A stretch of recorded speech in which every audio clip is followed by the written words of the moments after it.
Hello everyone and welcome back to the Destined Legends Learn to Play series. Once again, my name is Ali Showkati, the creator of the game, and today I'm here to talk to you about creatures and leveling. As you may have learned in the previous videos, leveling up your party is a pretty big part of the game.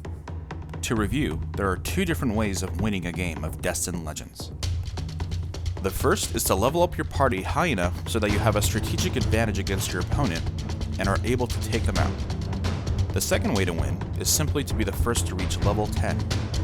You can see that leveling up is a pretty important part of the game, and the way to do that is with creatures.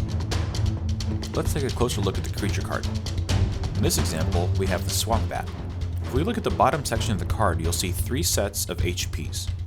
Those 3 sets of HPs correspond to what level that creature is. When you place a creature card, the level of that creature is defined by the level of your party. So let's say you're level 5, and at level 5 you can see the Swamp Bat has 11 HP. So give the Swamp Bat 11 HP when you place him, and that's what you have to defeat. Let's say you play this card when you're level 3. How much HP does the Swamp Bat have? Just go for the lowest amount of HP possible. So in this case, it would be 8 HP for his level 4 setting.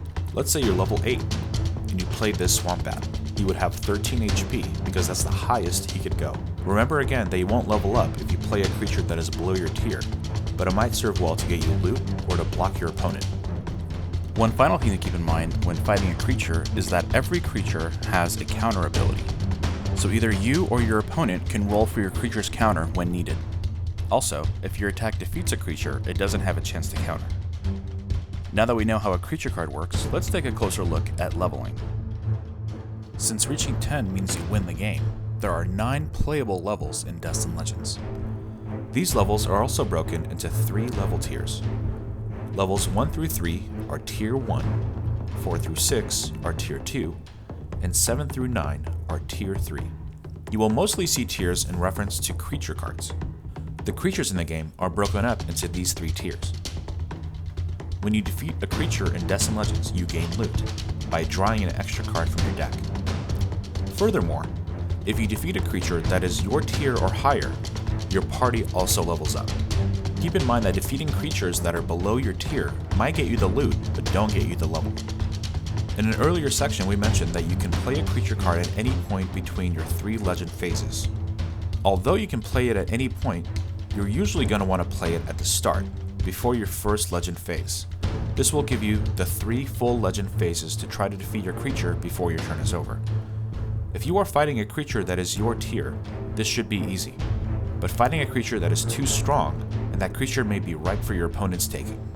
Every time you level up, you gain more health points, or HP, so make sure to add the appropriate HP to each of your legends after you defeat a creature. You can avoid any confusion by remembering that you gain 5 HP after every level, so just add 5 HP to each of your legends and that should be it. I hope you've enjoyed this in-depth look at creatures and leveling in Destined Legends. As always, go ahead and leave any comments or questions you have in the comments below. Also remember that DestinedLegends.com is going to be your best resource for everything Destined Legends, including special guides and a shop where you can buy the game.